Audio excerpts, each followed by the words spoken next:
Pendant des années, Edward Lancaster a dîné seul à une table prévue pour 20 convives. Personne ne s'approchait. Personne n'était invité. Mais tout a changé le jour où une fillette de 5 ans, la fille de la femme de ménage, s'est assise à ses côtés et lui a posé une question à la fois simple et bouleversante. Ce soir-là, le silence a été rompu et le cœur d'un homme millionnaire a commencé à fondre. Mais avant de plonger dans notre histoire, dites-nous en commentaire d'où vous regardez cette vidéo. C'est toujours incroyable de voir jusqu'où nos récits voyagent.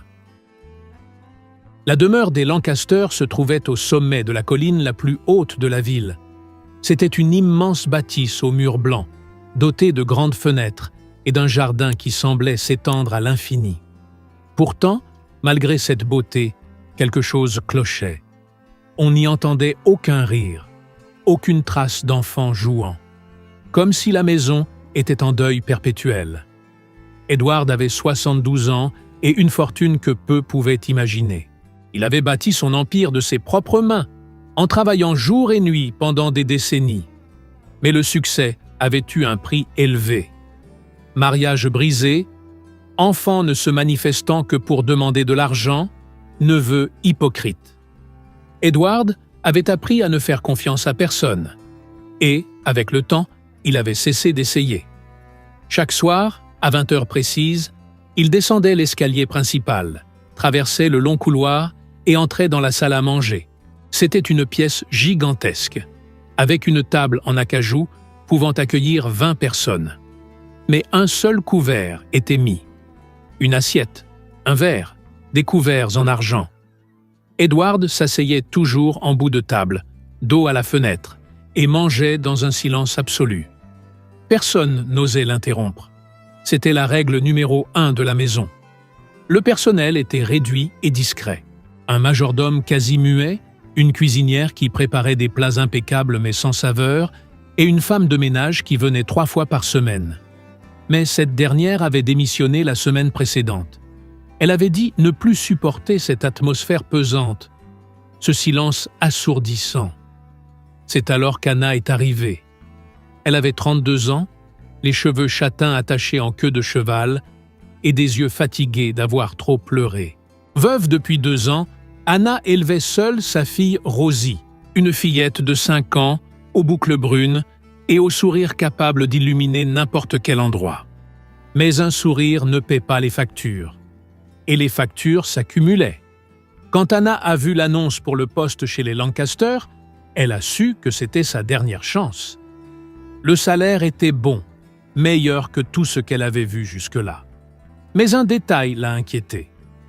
Les enfants ne sont pas autorisés sur la propriété.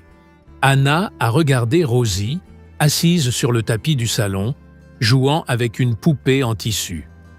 Elle n'avait personne à qui la confier. Sa mère était décédée l'année précédente, et tous ses amis travaillaient. Elle n'avait qu'un choix, tenter sa chance ou abandonner. Le jour de l'entretien, Anna a laissé Rosie dans la salle d'attente et est entrée seule dans le bureau d'Edward. Il était assis derrière un grand bureau, feuilletant des papiers sans même la regarder. « Vos papiers sont en règle », a-t-il dit d'une voix grave et monotone. « Vous commencez demain, 6 heures. Voici les règles. Lisez-les attentivement. » Anna a pris la feuille. Elle l'a parcourue rapidement. Arrivée à la dernière ligne, son cœur s'est serré. « Monsieur Lancaster », commença-t-elle d'une voix tremblante, « j'ai une fille. Elle a 5 ans. Je n'ai personne pour la garder. » Edward leva enfin les yeux. Un regard gris, aussi froid que de la pierre. « Je ne tolère pas les enfants dans cette maison. Je sais, monsieur. Mais elle est très sage. Elle ne dérangera personne. Je vous promets que vous ne remarquerez même pas sa présence. Elle peut rester dans la pièce du fond, à lire ou à dessiner. S'il vous plaît, j'ai vraiment besoin de ce travail. » Le silence qui suivit sembla durer une éternité. Edward la fixa de ce regard perçant, comme s'il cherchait à déceler un mensonge. « 1 semaine d'essai, » dit-il finalement. « Si j'entends un bruit venant de l'enfant, si elle se montre, vous partez toutes les 2. Compris ?» Anna acquiesça, les yeux brillants de gratitude. « Oui, monsieur. Merci. Vous ne le regretterez pas. Le lendemain, Anna et Rosie arrivèrent au manoir avant le lever du soleil. Anna montra à sa fille la petite pièce à l'arrière, un ancien débarras aménagé avec une minuscule fenêtre. « Tu restes ici pendant que maman travaille, d'accord ?» dit-elle en s'accroupissant à la hauteur de la fillette. « J'ai apporté tes livres de coloriage, tes crayons, ta poupée. Il faut que tu restes bien silencieuse. Tu ne dois pas sortir d'ici. C'est très important. » Rosie regarda autour d'elle, puis sa mère. « Pourquoi, maman ?»« Parce que le propriétaire de la maison n'aime pas le bruit. C'est un monsieur qui aime le silence. »« Il est méchant ?» Anna hésita. Comment expliquer cela à une enfant de 5 ans? « Non, mon cœur, il n'est pas méchant. Il est juste très triste. » Rosie pencha la tête, pensive. « Pourquoi il est triste? » « Je ne sais pas, ma chérie. Mais on doit respecter ça. Tu me promets de rester tranquille? » « Promis, maman. » Les premiers jours se passèrent sans incident. Anna travaillait en silence, nettoyant chaque pièce à la perfection. Rosie restait dans son petit coin, dessinant et parlant doucement à sa poupée. De temps en temps, Anna lui apportait un goûter, et elle mangeait vite, l'oreille tendue au moindre bruit. Mais Rosie était curieuse, et les enfants curieux posent des questions. « Maman, je peux voir la maison ?»« Non, ma chérie, tu dois rester ici. »« Mais je veux voir le monsieur triste. »« Rosie, non, on en a déjà parlé. Il mange tout seul tous les soirs ?» Anna s'arrêta de nettoyer l'étagère et regarda sa fille. « Comment tu sais ça ?»« J'ai entendu la cuisinière. Elle a dit qu'il s'assoit à une énorme table et qu'il mange tout seul. C'est trop triste, maman. » Anna soupira. « Oui, ma puce, c'est triste, mais ce n'est pas notre affaire. » Mais la graine avait été plantée dans le cœur de Rosie. Et quand un enfant décide qu'il doit agir, aucune règle ne peut l'en empêcher. Le soir du 7e jour, quelque chose d'inattendu se produisit. C'était l'anniversaire d'Edward Lancaster. Il fêtait ses 73 ans. Mais comme chaque année, il n'y avait ni fête, ni invité, ni gâteau. Juste un énième dîner solitaire, à la même table immense, dans le même silence étouffant. Rosie entendit le bruit de ses pas dans l'escalier. Elle entendit la porte de la salle à manger se refermer. Et quelque chose se réveilla en elle. Une envie irrésistible de faire quelque chose. Anna nettoyait la bibliothèque à l'étage lorsqu'elle l'entendit. Le bruit d'une chaise qu'on traîne. Elle se figea, glacée. Elle laissa tout tomber et se précipita. Quand elle arriva devant la porte de la salle à manger, elle resta figée par la scène. Rosie avait tiré l'une des grandes chaises et s'y était hissée. Elle était maintenant assise à côté d'Edward Lancaster, les jambes se balançant dans le vide. Edward avait cessé de manger, sa fourchette suspendue dans les airs.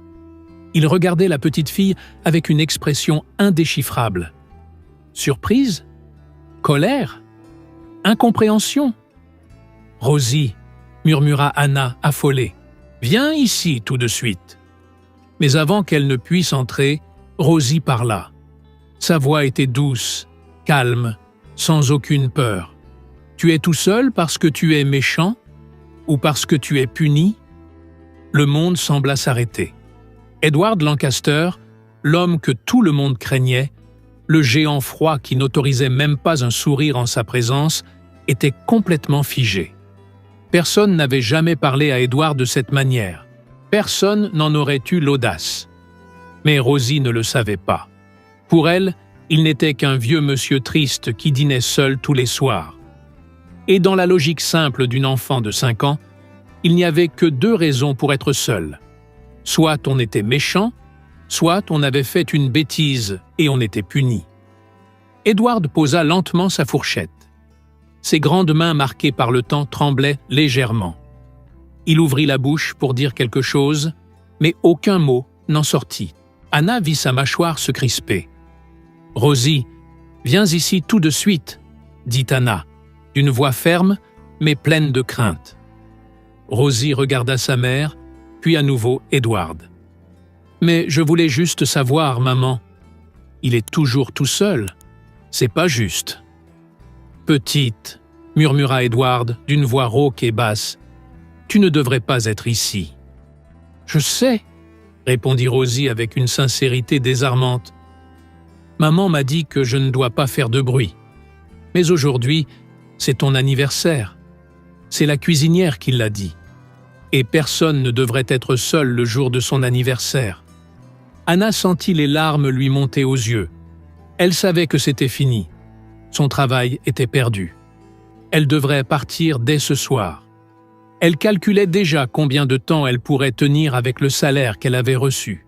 Mais alors, Edward fit quelque chose d'inattendu. Il repoussa lentement sa chaise, se leva et se dirigea vers un vaisselier dans un coin de la pièce. Il ouvrit une porte, en sortit une deuxième assiette, des couverts et un verre. Il revint à la table et installa le couvert devant Rosie. « Si tu restes, dit-il, la voix toujours rugueuse mais teintée d'un ton nouveau, alors mange correctement. » Anna n'en croyait pas ses yeux. Edward servit à Rosie une assiette. Pommes de terre rôties, viande, légumes. La petite fille regarda tout cela, les yeux écarquillés.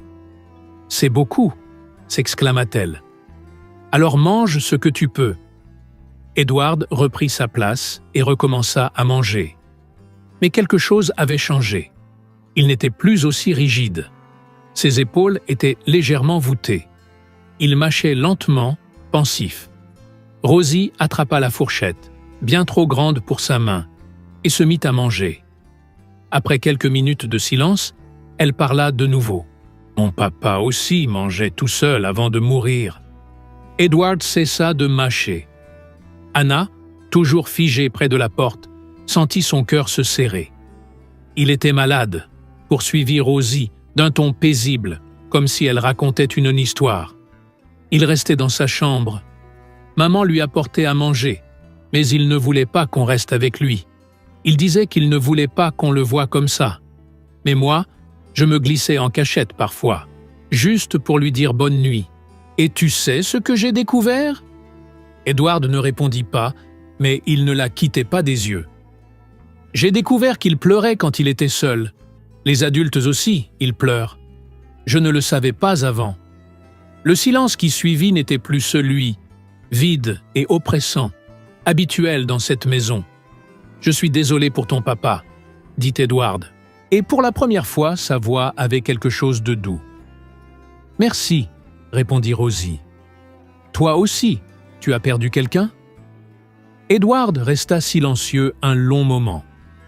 Anna pouvait voir qu'il luttait intérieurement. Finalement, il répondit « J'ai perdu beaucoup de gens. Certains sont morts. D'autres sont simplement partis. Pourquoi ? Parce que je n'ai pas été un bon père. Je n'ai pas été un bon mari. Je n'ai pas été un bon oncle. Je croyais que l'argent suffisait. Mais ce n'était pas le cas. » Rosie pencha la tête, absorbant ses paroles. « Alors, tu es puni ?» Edward laissa échapper un mélange de rire et de soupirs tristes. « Oui, je crois que je suis puni. Maman dit que quand on fait une bêtise, on peut demander pardon. Et après, le punition s'arrête. Ce n'est pas toujours aussi simple, petite. » Pourquoi pas ? Cette question désarma complètement Edward. Il regarda cette petite fille avec sa logique implacable et son honnêteté désarmante, sans savoir quoi répondre. Car au fond, pourquoi pas ? Pourquoi n'avait-il jamais essayé de demander pardon ? Pourquoi s'était-il enfermé dans cette maison, nourrissant sa rancœur comme un trésor ? « Tu es très maligne, » dit-il enfin. « Maman dit que je pose trop de questions. Poser des questions, c'est bien, c'est très bien. » Ils continuèrent de manger. Par moments, Rosie posait d'autres questions. « Tu aimes les pommes de terre ? T'as quel âge ? Pourquoi la maison est si grande ?» Edward répondait, parfois par un mot, parfois par une phrase. Mais il répondait, et c'était déjà un miracle. Une fois le repas terminé, Rosie descendit de sa chaise avec son aide. « Merci pour le dîner, monsieur Edward. C'était le meilleur dîner de toute ma vie. »« Vraiment ? » ?»« Oui, parce que t'étais pas tout seul. » Et sur ces mots, elle courut vers sa mère. Anna la prit dans ses bras, les yeux embués de larmes. « Monsieur Lancaster, je ne sais pas quoi dire. Je suis désolé. Cela ne se reproduira plus, je vous le promets. » Edward regarda la mère et la fille, serrées l'une contre l'autre, pleines de crainte, mais unies. « Demain, dit-il, le dîner sera à 20h. Il faudra mettre 3 couverts. » Anna écarquilla les yeux. « Monsieur, vous avez bien entendu. 3 couverts. Vous dînerez avec moi. »« Mais monsieur, les règles ont changé. » Et pour la première fois depuis des décennies, Edward Lancaster monta dans sa chambre avec quelque chose de nouveau en lui. Ce n'était pas encore du bonheur. Pas tout à fait. Mais c'était un début. Une fissure dans la glace. Une porte entr'ouverte. Cette nuit-là, il ne parvint pas à dormir. Il resta allongé, les yeux fixés au plafond, repensant à cette question. « Tu es tout seul parce que tu es méchant ou parce que tu es puni ?» Elle tournait en boucle dans son esprit. Et pour la première fois depuis bien longtemps, Edward Lancaster se posa une autre question. Pas « pourquoi les gens m'ont-ils abandonné ?» mais « pourquoi les ai-je repoussés ?» La réponse était douloureuse, mais elle était là, claire, incontestable. Il avait construit des murs si hauts que personne ne pouvait les franchir. Il s'était convaincu qu'il valait mieux être seul que trahi une fois de plus.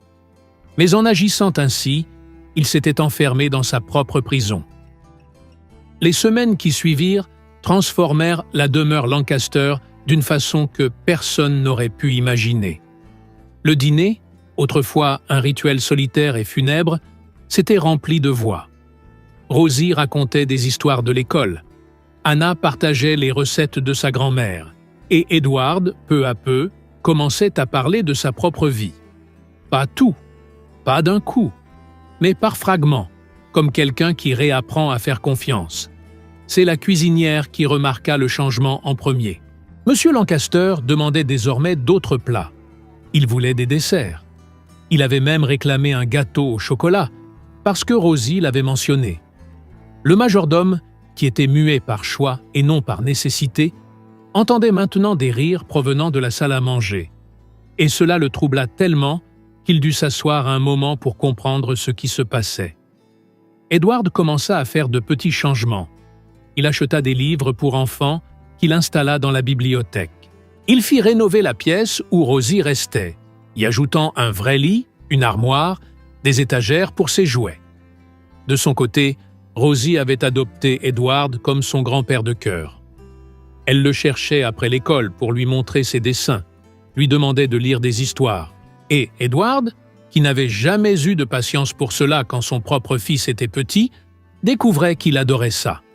Mais tout n'était pas parfait. Des ombres rôdaient. La famille d'Edward n'avait pas mis les pieds dans la maison depuis des années. Son fils vivait à l'étranger et répondait à peine au téléphone.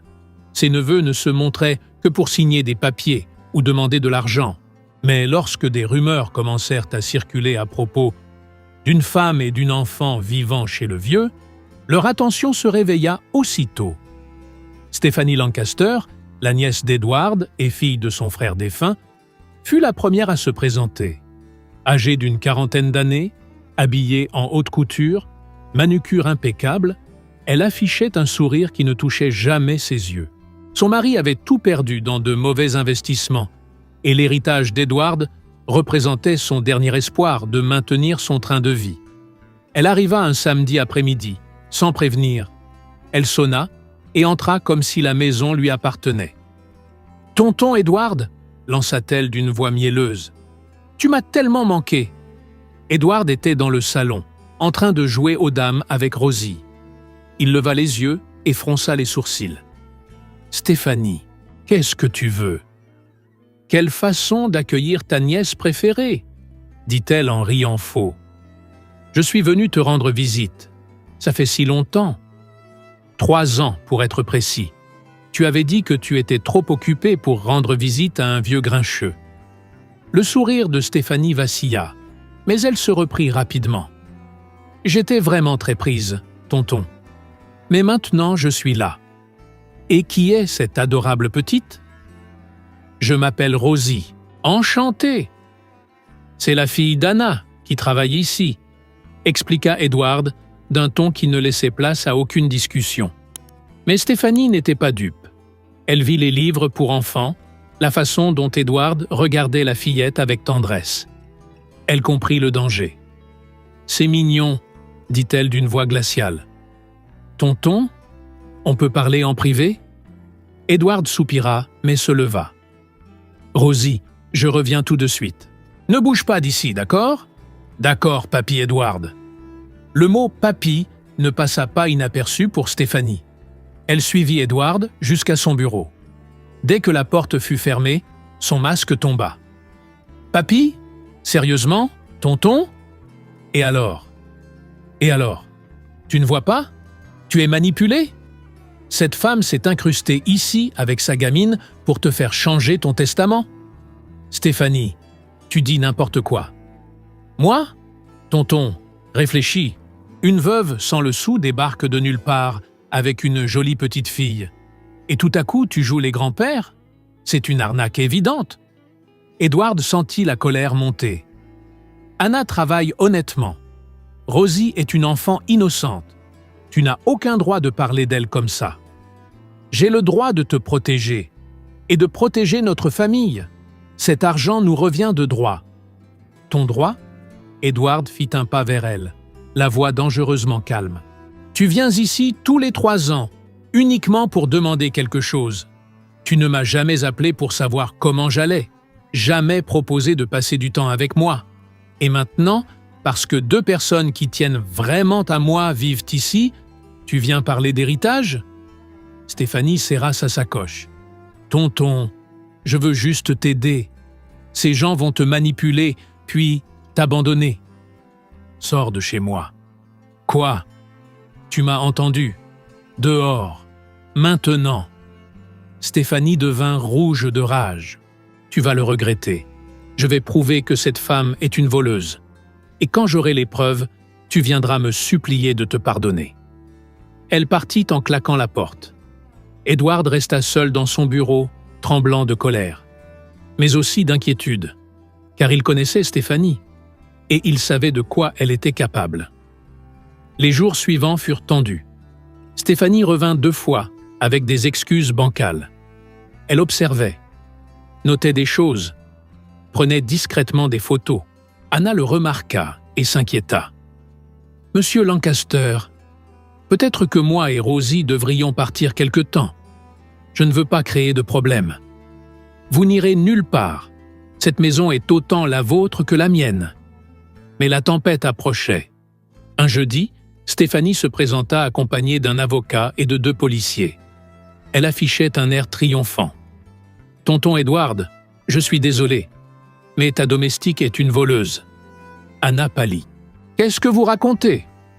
Stéphanie sortit un petit écrin de velours de son sac. À l'intérieur, une broche en diamant ayant appartenu à la mère défunte d'Edward. Cette broche se trouvait dans une armoire fermée à clé du tonton. Et ce matin, je l'ai retrouvée dans le manteau de ta fille. « C'est faux !» cria Anna. « Rosie !» appela Stéphanie. La fillette apparut, terrifiée. « Chérie, tu as pris quelque chose qui ne t'appartenait pas ?»« Non !» Rosie éclata en sanglots. L'un des policiers s'approcha. « Madame, nous devons fouiller vos affaires. » Ce fut un cauchemar. Ils fouillèrent la chambre d'Anna, retournèrent la sacoche de Rosie. Et là, dans une poche intérieure, ils trouvèrent la broche. Anna tomba à genoux, en larmes. « Je n'ai rien volé, je le jure !» Stéphanie sourit. « Évidemment, tu vas dire ça. Tonton, désolé, mais j'ai fait venir la police pour te protéger. Cette femme est dangereuse. » Edward regarda la broche, regarda Anna, puis Rosie qui pleurait, dévastée. Et enfin, il regarda Stéphanie. Vraiment? Et il vit la vérité dans ses yeux.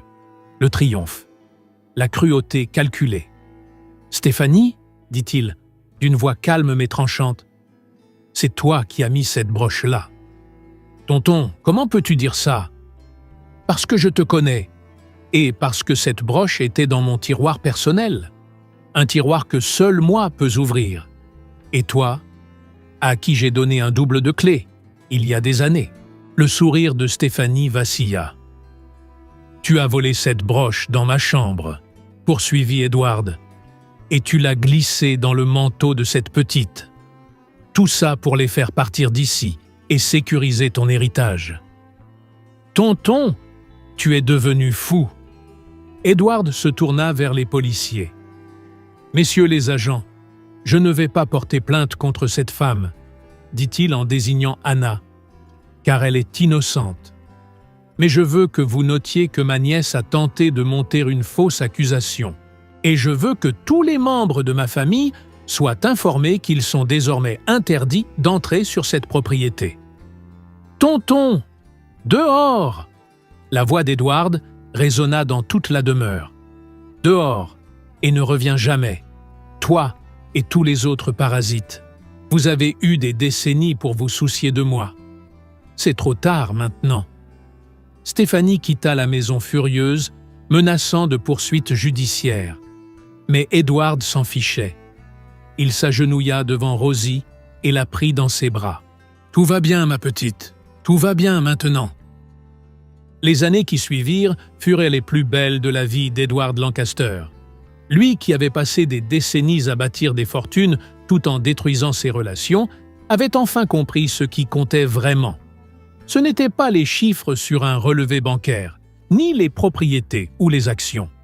C'était le rire d'un enfant, un petit déjeuner partagé, avoir quelqu'un qui vous demande « Comment s'est passée ta journée ?» Anna n'était plus simplement la femme de ménage. Elle était devenue l'intendante de la maison, gérant le personnel et s'occupant d'Edward avec une attention et une dévotion qu'il n'avait jamais connues. Elle était ferme lorsqu'il refusait de prendre ses médicaments, douce quand il se réveillait triste, hanté par le temps perdu. Elle devint la fille qu'il n'avait jamais su aimer quand il en avait eu l'occasion. Rosie grandit dans ce manoir comme si elle y avait toujours appartenu. Edward finança sa scolarité dans les meilleurs établissements. Mais surtout, il fut présent. Il assista au spectacle de fin d'année, lui apprit à jouer aux échecs, écouta ses inquiétudes d'adolescente avec une patience infinie. Quand elle annonça vouloir faire des études de médecine, il en pleura de fierté. « Pourquoi la médecine ?» lui demanda-t-il un soir, lors d'un de ces dîners devenus sacrés. « À cause de mon père, » répondit Rosie, déjà âgée de 18 ans, sur le point d'entrer à l'université. « Je veux aider les gens qui souffrent, et aussi à cause de toi, papy. Tu m'as montré qu'il n'est jamais trop tard pour changer. Si un cœur endurci peut s'adoucir, alors toute maladie peut avoir un remède. » Edward lui prit la main à travers la table. « Tu seras une médecin exceptionnelle. » La maison avait changé du tout au tout. Les portes autrefois verrouillées étaient désormais grandes ouvertes. Les lourds rideaux avaient laissé place à la lumière du soleil. Edward avait embauché plus de personnel, mais cette fois, il les traitait comme des êtres humains. Il leur posait des questions, s'intéressait à leur vie, offrait des congés pour les anniversaires, payait des salaires justes. Il se lança aussi dans des actions sociales. Il créa une fondation pour aider les veuves et les mères célibataires, finança la construction de crèches dans les quartiers défavorisés. Et surtout, il était présent. Ce n'était pas juste son argent, c'était lui, sa présence, son attention. « Monsieur Lancaster, » lui dit un jour l'une des femmes soutenues par la fondation, « vous m'avez sauvé la vie, pas seulement avec votre argent, mais parce que vous m'avez écouté. Personne ne m'avait jamais vraiment écouté. » Ces mots, il ne les oublia jamais. Mais les années finissent toujours par présenter leurs notes. Edward avait presque 90 ans lorsqu'il commença à sentir son corps faiblir. Les médecins furent clairs. Son cœur était fatigué. Il lui restait quelques mois, peut-être un an. Anna voulut consulter les meilleurs spécialistes, envisager des traitements coûteux. Mais Edward refusa. « Non, dit-il d'une voix encore solide. J'ai vécu plus longtemps que je ne le méritais. Et j'ai bien vécu ces dernières années. Je ne passerai pas mes derniers jours dans un hôpital. » Rosie, désormais diplômée en médecine, le soigna personnellement. Elle quitta son poste à l'hôpital pour rester auprès de lui. Edward protesta, mais elle ne céda pas. « Tu étais là pour moi quand j'en avais besoin, » dit-elle. « Maintenant, c'est à mon tour. » Un après-midi d'automne, Edward demanda à organiser un dernier dîner. Pas seulement avec Anna et Rosie, mais avec tous les employés de la maison. Les personnes de la fondation. Tous ceux qui avaient fait partie de sa nouvelle vie. La grande table, autrefois mise pour une seule personne, était désormais entièrement occupée. 23 personnes assises. Des rires, des conversations, des histoires partagées. Edward regarda tous ces visages et sentit une paix profonde l'envahir.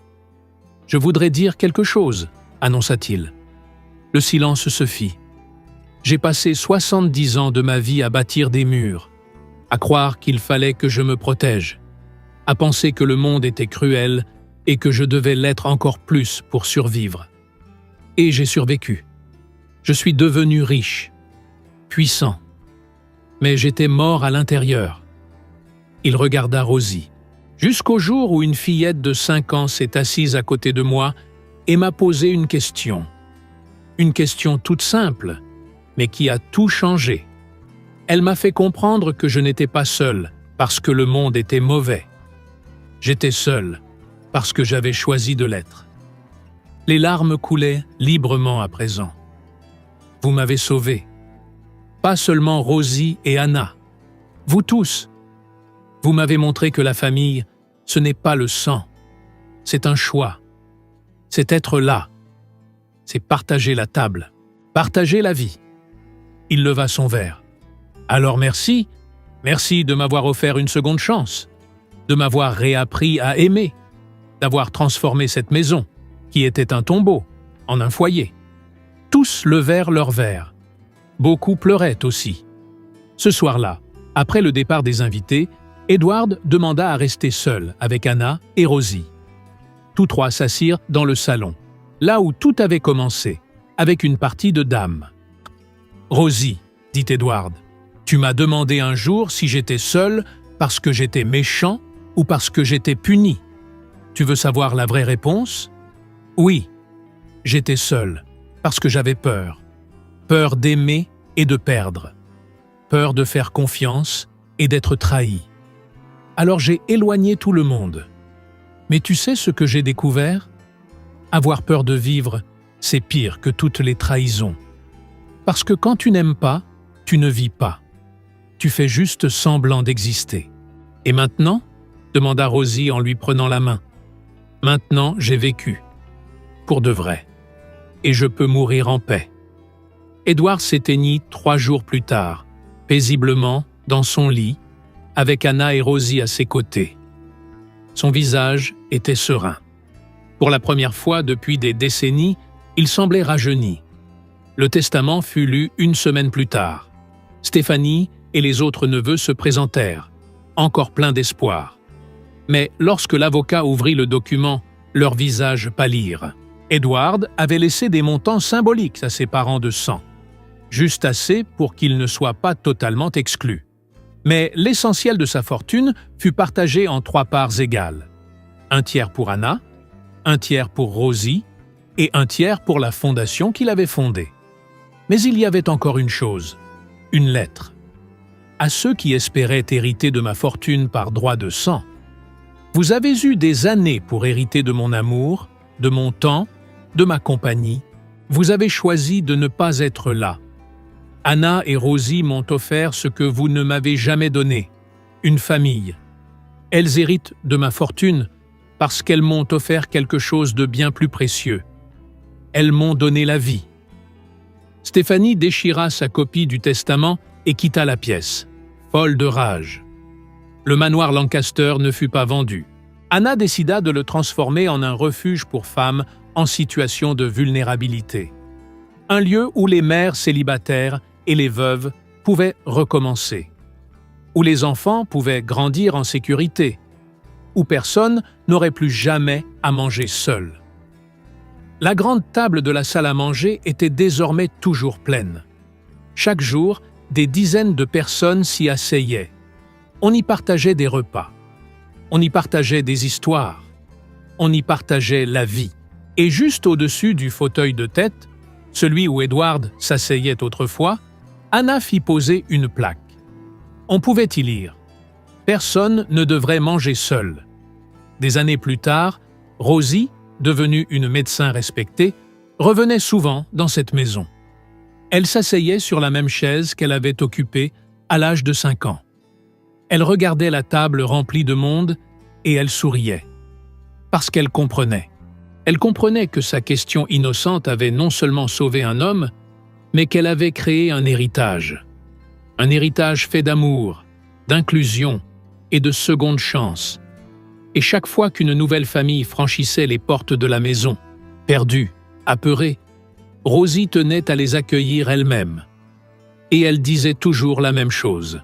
« Bienvenue chez vous. Ici, vous ne serez jamais seul. » Si cette histoire a touché votre cœur, laissez un commentaire en partageant ce qui vous a le plus ému. Cliquez sur « J'aime », partagez cette vidéo avec quelqu'un qui a besoin d'entendre ce message. Et rappelez-vous, personne ne devrait manger seul.